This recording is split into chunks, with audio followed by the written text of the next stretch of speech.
kita ada 2 tempat di sini sama di atas. Nah ini salah satu blok. Jadi setiap kandang itu punya 4 blok. Ini salah satunya blok AF namanya. Di sini sekitar ada 800-an. Dan di sini kebanyakan sapinya heifer. Jadi kalau nanti kalian belajar, ini kan sapi BX ya. Atau kalian udah pernah tahu kan ini namanya itu Brahman Cross. Jadi di sini itu kita impor 100% dari Australia. Nah di sini kebanyakan itu sapi heifer atau sapi betina. Sebenarnya Brahman Cross itu adalah campuran, jadi Brahman dicampur apa-apa. Nah kalau ini mayoritas dia berwarna putih, ini dia Brahman asli. Nah jadi dia itu ciri khasnya darah Brahmannya itu tinggi, hampir di 80%. Dengan ciri-cirinya pertama daun telinganya panjang, kupingnya panjang, kemudian moncongnya berwarna hitam, kemudian kuku berwarna hitam, dan biasanya ada lingkaran hitam di matanya, dan ada punuknya. Nah ini Brahman yang darahnya tinggi. Nah kalau yang ini yang coklat, dia kebanyakannya ada darah Santa.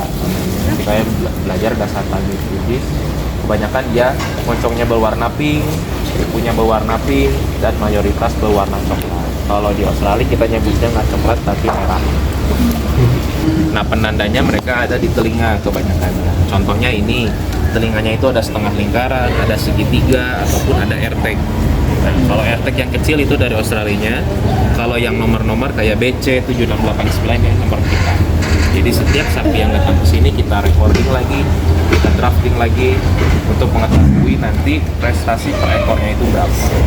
Nanti ujungnya adalah faktor bisnis. Jadi per ekor itu nanti dia pertumbuhan bobot badannya atau ADG-nya berapa. Jadi ada target.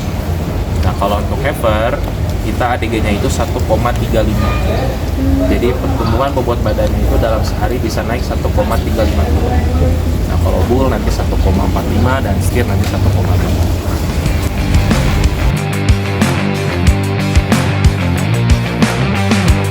Sini kita udah dari 97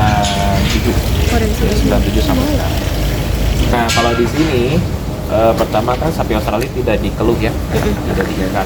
Jadi per pennya itu kita kasih menyesuaikan dengan sapinya, kemudian beratnya, dan kemudian dari jumlah luas kandangnya. Nah kalau ini satu pen, kita nyebutnya pen, isi 30-an.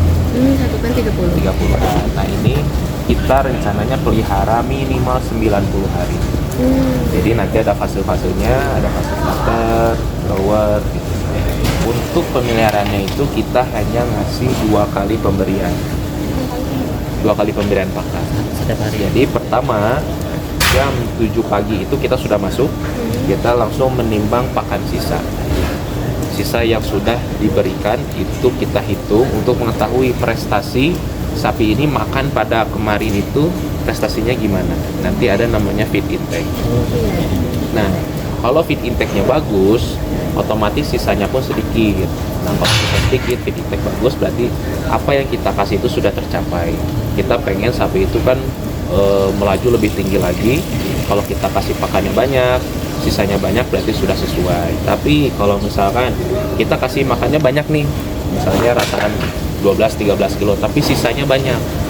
Nah, itu kita evaluasi setiap harinya. Misalnya di pen ini dikatakan sisanya itu 2 kilo per ekor. Nah, itu sudah jelek. Nah, kita cek lagi apa nih misalkan yang bikin jeleknya. Satu, misalnya airnya tidak tersedia. Kemudian bedding atau alas kandangnya dia kotor atau sudah menumpuk dan lain-lain, ataupun faktor kesehatan dari sapinya. Jam 7 kita penimbangan sisa, jam 8 kita pemberian konsentrat. Nah, ini konsentratnya salah satunya. Kemudian setelah konsentrat kita hijauan kita di sini pakai daun jagung. Daun jagungnya itu daun dan batangnya yang sudah kita copar dulu. Kemudian yang ketiga adalah ampas bir. Jadi kita untuk meningkatkan palatabilitas, atau tahu palatabilitas? Tahu. Nah, jadi untuk meningkatkan nafsu makannya, kita pakai ampas bir. Itu saringan dari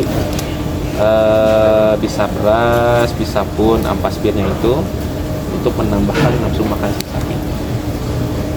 Jadi hanya sekali tuh. Nah setelah itu kita akan kasih makan lagi jam 1 siang. Jam 1 siang kita kasih makan lagi dengan pola yang sama, konsentrat, hijauan, dan ampas bir. Nah setelah itu apa? Setelah itu sudah kita tidak akan menambahkan lagi pemberiannya kecuali memang harus ditambahkan. Nah itu sudah memenuhi nutrisi ataupun kebutuhan sapi dalam 1 hari. Yang paling disukai sebenarnya ampas bir, tapi tidak ada nutrisi sebenarnya. Jadi kenapa kita pakai ampas bir meskipun tidak bernutrisi untuk menambahkan palatabilitasnya. Karena kalau ampas bir itu cenderung lebih basah. Kalau basah dia nempel nih si konsentrat ini. Nah, jadi secara nggak langsung dia makan konsentrat. Tetap yang kita pengen tuh dia konsumsi konsentratnya yang besar. Sebenarnya kalau kita patokannya ad libitum. Jadi kalau dalam hitungan kita dalam pemberian itu sudah 1 hari kita sudah menunggu. Jadi nanti dievaluasi nih, oh ternyata sisanya habis nih, nanti besoknya akan kita tambah lagi.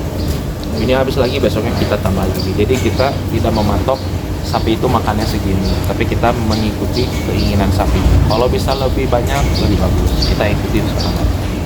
Tapi kalau kita ikutin sapi terus, misalnya sapinya jelek nih, makannya cuma segitu aja. Nah itu nggak bisa kita ngikutin sapi segitu. Kita ada target, kita ada namanya prestasi yang harus dikejar. Gimana caranya biar makanan ini meskipun banyak harus bisa diserap oleh sapi. Dengan cara apa? Salah satunya, kalau misalkan tadi kan kita 2 kali nih, ternyata si sapi ini makannya jelek nih, sisanya banyak. Sapi itu kalau misalkan langsung dikasih banyak seperti ini, air liurnya banyak yang keluar. Air liurnya banyak yang keluar, mungkin dari temennya, yang dari kiri, dari kanan, dan segala macam. Sapi itu sensitif terhadap bau. Kalau dia makan tapi ada bau iler temennya, itu dia malas makan. Nah solusinya apa? Kita kasihnya sedikit-sedikit. Dari yang tadi 2 kali pemberian jadi 4 kali. Dengan sedikit tuh. Jadi misalnya 10 kilo konsentrat, mungkin kalau 2 kali 5 dan 5. Tapi kalau kita 4 jadi 2,5, 2,5, 2,5, 2,5. Nah kalau sedikit seperti itu, pakannya itu akan tercampur air liurnya itu akan semakin sedikit karena dia udah langsung habis. Jadi selalu fresh, selalu baru. Kalau tadi kan di pakan itu kan ada 3 jenis ya, ada ampas bir, terus dari jagung yang sudah dicoper, sama konsentrat. Betul. Nah kalau yang si jagung dicoper itu disilase dulu atau langsung diberikan? Kalau kita di sini lagi berlimpah, jadi kita langsung diberikan. Tapi dengan syaratnya bisa 1 hari dulu. Jangan langsung. Kalian juga nanti ya kalau misalnya punya peternakan sapi, jangan langsung ngasih jagung yang masih fresh. Karena itu dia ibaratnya masih hidup. Kalau misalkan rumput masih hidup, itu dia menghasilkan oksigen karena kan berfotosintesis ya. Kalau misalkan rumput yang masih segar langsung dikasihkan ke sapi, oksigen yang dihasilkan akan di rumennya itu kebanyakan oksigen. Nanti takutnya dia bloat ataupun dia kembung. Nah itu bahaya. Makanya biasanya kalau jagung yang baru datang kita diamkan dulu. Ya maksimal bisa sehari ataupun setengah hari nggak apa-apa, baru kita